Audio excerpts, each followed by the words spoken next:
Et c'est le moment de la chronique culture. Et on part aujourd'hui en Corée du Sud. Cette semaine, c'était le lancement de l'année de la France au pays du matin calme. Les temps forts avec nos envoyés spéciaux Estelle Martin et Martin Van Den Bosch. Difficile à croire, mais nous sommes au pays du matin calme, surtout que depuis quelques jours, un petit air venu de France agite les nuits de Séoul. L'année de la France en Corée, ce sont plus de 200 événements prévus d'ici fin décembre. Les festivités ont commencé avec un spectacle de danse.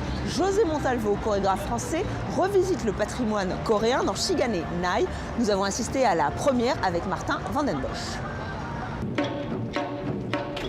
Des soirs de première, elles en ont connu.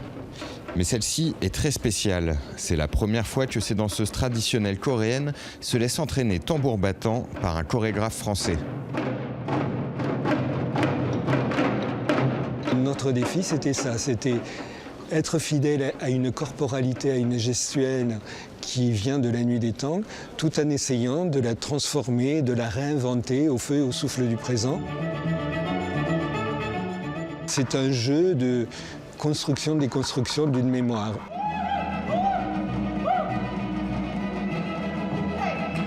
Un jeu avec de nouvelles règles. José Montalvo leur a demandé de créer cette pièce avec lui, de jouer avec les codes.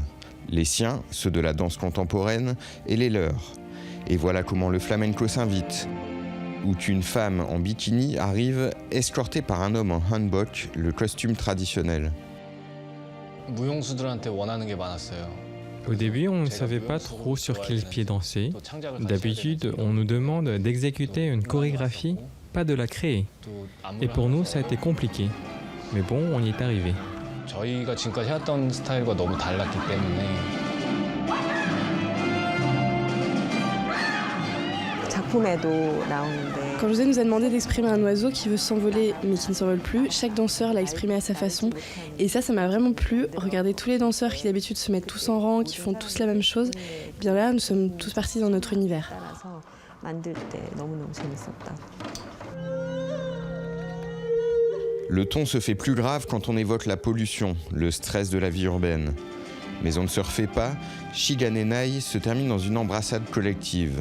Un clin d'œil assumé du chorégraphe aux 130 ans d'amitié franco-coréenne.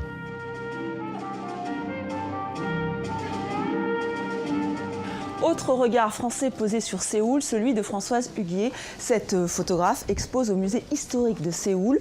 Elle nous montre le Séoul d'hier et d'aujourd'hui. Elle nous entraîne dans le métro, elle nous fait sillonner la rue, la nuit, le jour. Elle est aussi allée au contact des familles coréennes. Un travail documentaire qui revient aussi sur ce mouvement culturel, la K-pop, qui a inondé toute l'Asie et qui vient de la Corée du Sud.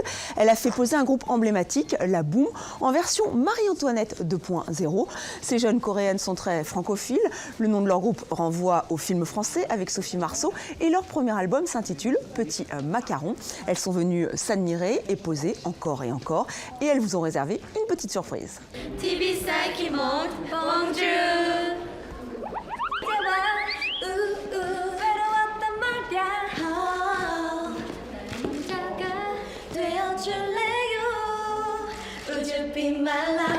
Lui aussi fait de la pop, mais de la pop française. M a donné un concert à Séoul dans le cadre de l'année de la France en Corée. Une première pour la star française qui est actuellement en tournée asiatique. Il nous a emmenés dans son bus. Non, il n'est pas venu en touriste, quoique c'est la première fois qu'il fait escale à Séoul. M découvre la Corée du Sud. Je ne sais pas si pour les Français c'est aussi peu évident que pour moi, mais la Corée, c'est vrai qu'on ne sait pas trop... Enfin, voilà, moi j'avais vraiment pas une image très claire de la Corée. Il y a un côté plus funky, quoi. Ils sont tous assez lookés. On sent qu'il y a une connexion assez facile, je trouve, avec la France en tout cas, et qu'il y a vraiment des choses à faire. C'est peut-être la première fois de tous les pays asiatiques où j'ai été, où je me dis qu'il y a vraiment quelque chose à construire avec la France. Au pays du matin calme, la star française est inconnue. Il se doute qu'il y aura peu de Coréens dans le public. Il les a donc invités sur scène, comme cette jeune musicienne découverte sur Internet.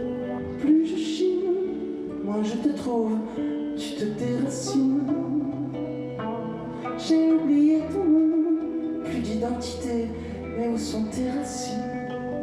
굉장히 그 프랑스 샹송 베이스로 하신다고 들었어요. Je savais qu'il faisait de la chanson française, mais c'est tout. Moi j'écoute beaucoup de musique française, du jazz, Camille. 그 되게 프랑스적이라고 생각했거든요. Mais là, c'est une découverte et je suis ravie. Son style pop se marie très bien avec le mien. 법의 음악은 진짜 Bruxelles m'avale comme un bras. 벨기에 병아리. Cet hommage à Bruxelles, c'est aussi avec des musiciens coréens qui l'interprètent, des artistes rencontrés dans un bar quelques jours avant le concert. J'ai la chance d'être musicien avant toute chose, donc j'ai pas peur de l'improvisation. Et c'est avant tout ça, le spectacle vivant. C'est des moments, c'est vivre juste des moments comme ça, uniques.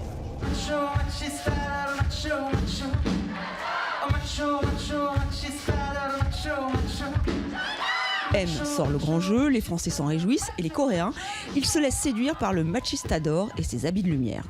J'avais jamais entendu en fait la musique de M, et c'était incroyable. C'était vraiment la jeunesse vivante, chaleureuse. J'aurais tellement voulu le rejoindre sur scène, il est si sexy. Mais comme je suis venue avec mon fils, je n'ai même pas osé. Ce soir, c'est Séoul qui a dit M à Mathieu Chédid. Prochain rendez-vous, Shanghai puis Tokyo. De la musique, de la gastronomie avec So French Delice, du théâtre, de la danse. La France s'invite en Corée du Sud jusqu'à fin décembre. Même le roi Sejong, l'un des monarques coréens les plus populaires, se prend pour le roi Soleil. Des illuminations signées Jean-Charles de Castelbajac. Quand on vous disait que la France rayonne jusqu'en Corée du Sud, la preuve.